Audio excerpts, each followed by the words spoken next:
Is there a trend turning where Black men are becoming widespread victims of domestic abuse? Hello, this is King Channel TV. We will be looking at and discussing breaking news where domestic abuse against Black men appear to be on the rise.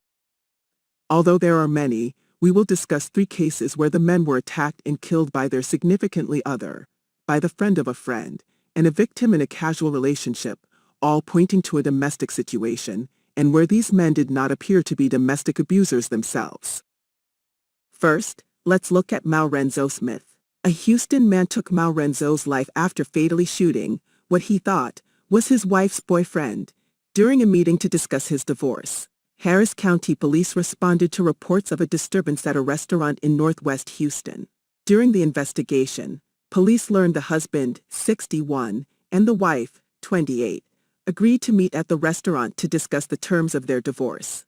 The woman was accompanied by her boyfriend, who was later identified as local boxer Maurenzo Smith, 44, Fox 26 reports.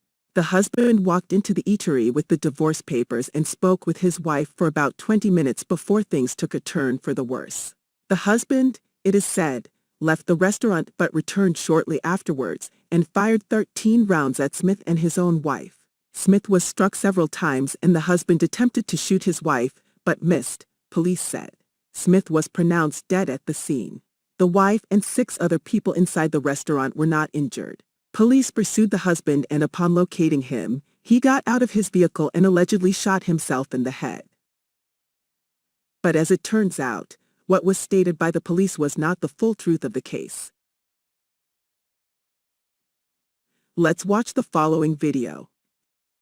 Family is torn. They identified him as 44-year-old Maurenzo Smith, known to many as T. Diddy. And the family tells us that he was shot and killed at the same restaurant the family often frequented, a special place to their family.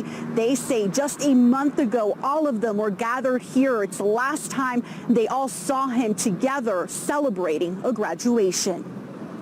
It really hurts, but I know that he will want us to be strong. Sarah Abdullah is one of 4 children Maurenzo Smith leaves behind. Today, she's wearing one of his necklaces.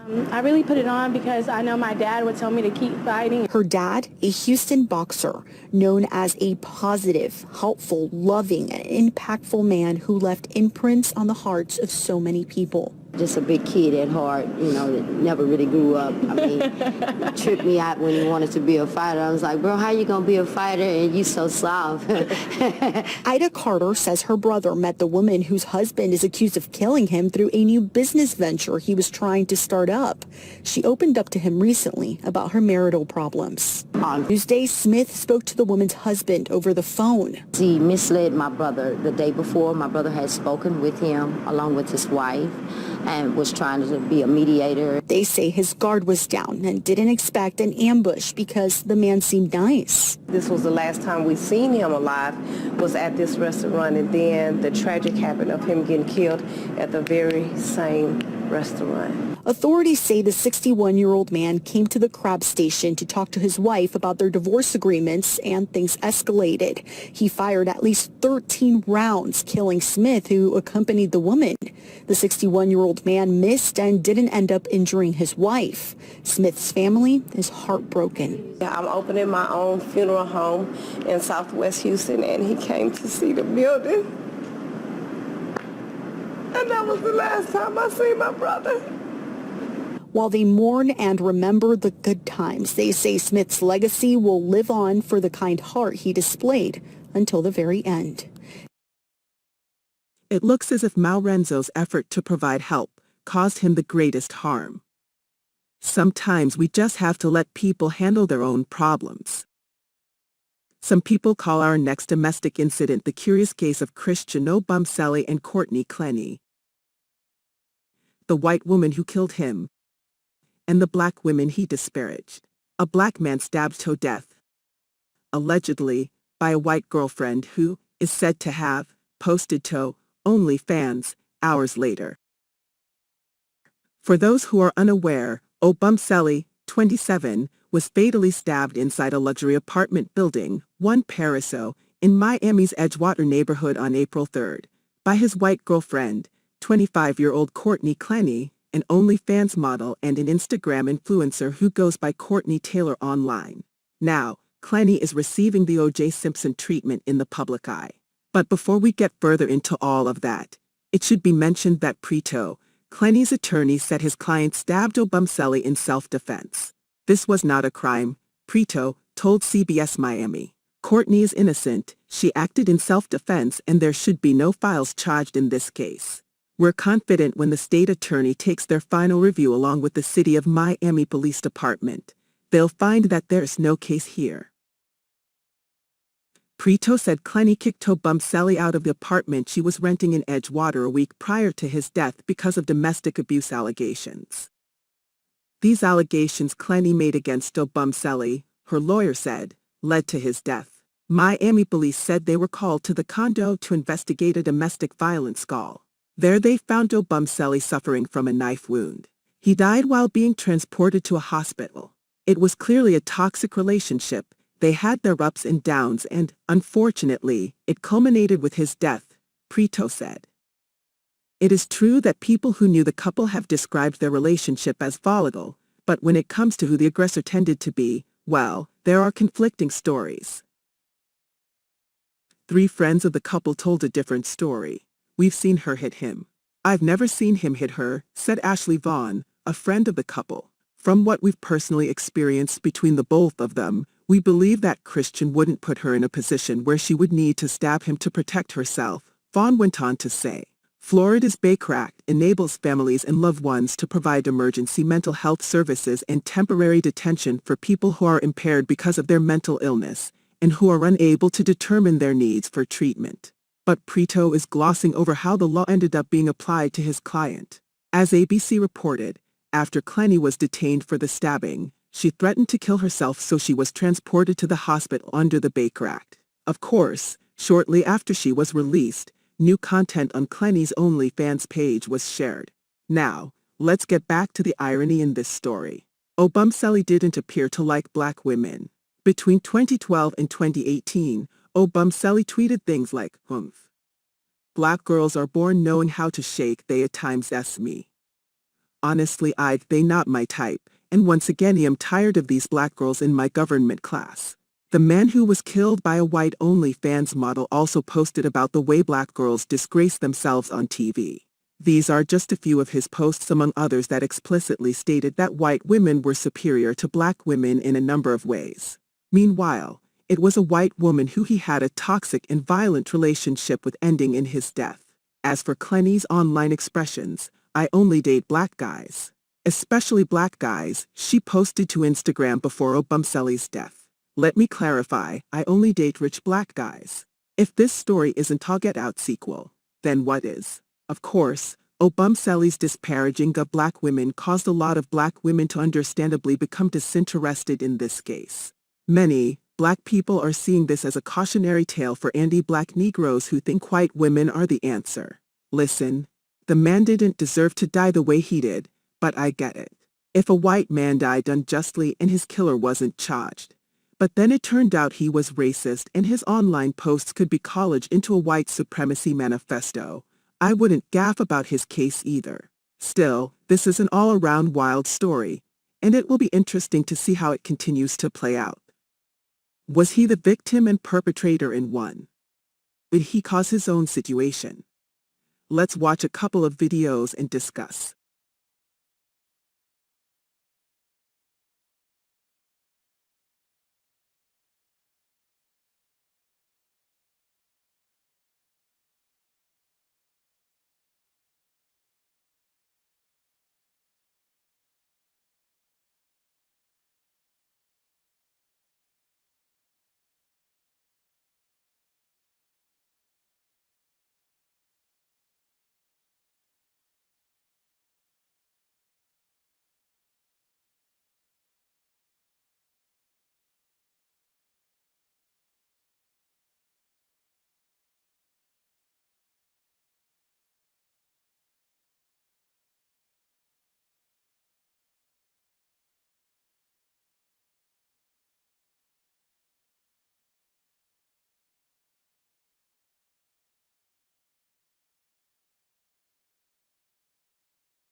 Our next domestic victim. A professional bull rider was shot and killed in a domestic incident in Utah, according to authorities. Demetrius Omar Lateef Allen, 27, was found outside an apartment complex in Salt Lake City with at least one bullet wound, and was taken to the hospital where he died from his injuries. Allen, who was known on the PBR Tour as Ouncie Mitchell, was number 157 in PBR's world rank of bull riders. Police say that LaShawn Denise Bagley, 21, who had been in an on and off relationship with Allen, was arrested in connection with the shooting and faces charges of murder and felony discharge of a firearm.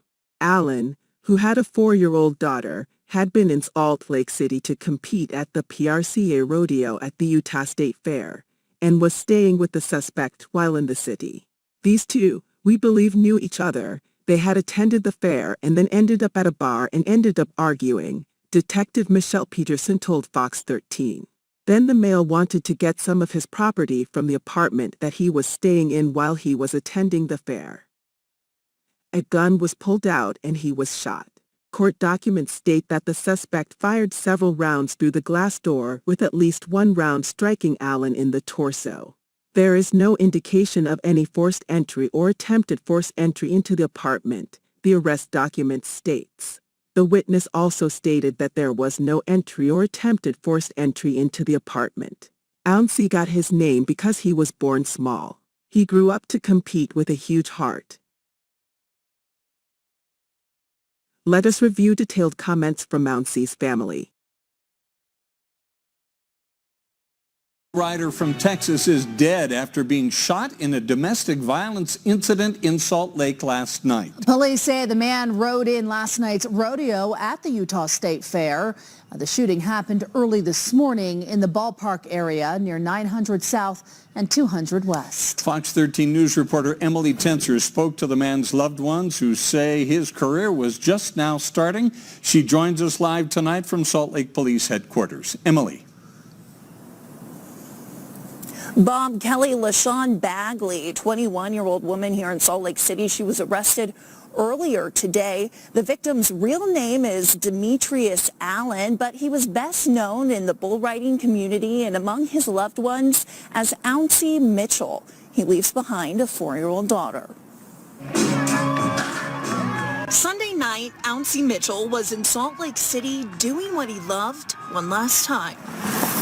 Hours later, he'd lose his life after police say an on-again, off-again girlfriend shot him through a glass door. I don't understand, and I don't know how long it's going to take me to understand.